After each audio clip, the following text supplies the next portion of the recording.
കുട്ടനാട് പുളിങ്കുന്നിൽ ജലഗതാഗത വകുപ്പ് സ്റ്റേഷനിലെ ബോട്ട് മാസ്റ്ററെ സ്റ്റേഷൻ മാസ്റ്റർ മർദ്ദിച്ചതായി പരാതി. ഇന്നലെ രാത്രി ഡ്യൂട്ടി കഴിഞ്ഞ് പോകാനിറങ്ങിയപ്പോഴാണ് ബോട്ട് മാസ്റ്റർ വിനീഷിന് മർദ്ദനമേറ്റത്. സ്റ്റേഷൻ മാസ്റ്റർ ഷറഫുദ്ദീന്റെ മർദ്ദനത്തിൽ പരിക്കേറ്റ വിനീഷ് പുളിങ്കുന്ന് ആശുപത്രിയിൽ ചികിത്സയിലാണ്. മർദ്ദനം സംബന്ധിച്ച് ആലപ്പുഴ എസ്.പിക്ക് വിനീഷ് പരാതി നൽകി.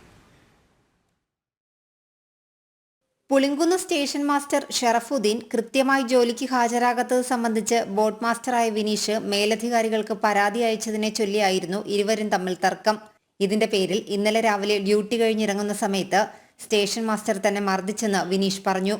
മർദ്ദിച്ചവശനാക്കിയ തന്നോട് ഇനി പരാതിപ്പെട്ടാൽ കൊന്നുകളയുമെന്നും അതൊരു അപകടമരണമായി കാണിക്കാൻ തടസ്സമില്ലെന്നും അതിനായി എത്ര രൂപയും ചിലവാക്കാൻ തനിക്കുണ്ടെന്നും ഭീഷണിപ്പെടുത്തിയതായും വിനീഷ് പറയുന്നു. ഷറഫുദ്ദീൻ എന്ന് പറഞ്ഞ സ്റ്റേഷൻ മാസ്റ്റർ ഇവിടെ ഓഫീസിൽ വരാതെ തന്നെ അറ്റൻഡൻസ് എല്ലാം ഒപ്പിട്ട് എല്ലാ ദിവസവും വന്നതായിട്ട് കാണിച്ചാണ് ശമ്പളം മേടിക്കണത്.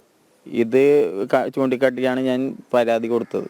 ഇവിടെ ഒരു സ്റ്റേഷൻ മാഷിനെയും ക്യാഷ്യറും വേണമെന്ന് പറഞ്ഞിട്ട് അവിടുത്തെ പുളിങ്കുന്ന് സ്റ്റേഷൻ മാസ്റ്റർ ഷറഫുദ്ദീൻ എൻ്റെ ബൈക്ക് കയറി പിടിക്കുകയും ജ്യോതി മാഡത്തിന് പരാതി കൊടുത്തിട്ട് കാര്യമില്ല, അവരാരും ഒന്നും ചെയ്യാൻ പാടില്ല, നിന്നെ തല്ലി വെള്ളത്തിലിട്ടാലും ആരൊന്നും ചോദിക്കാൻ പോകുന്നില്ല എന്നൊക്കെ പറഞ്ഞ് എൻ്റെ ഷർട്ടിൻ്റെ കുത്തിന് കയറി പിടിച്ചിട്ട് വലത് കൈ ചുറ്റി പിടിച്ച് നെഞ്ചത്തിടിക്കുകയും ഇടത് കണ്ണിന് പരിക്ക് വരുത്തുകയും ചെയ്തു.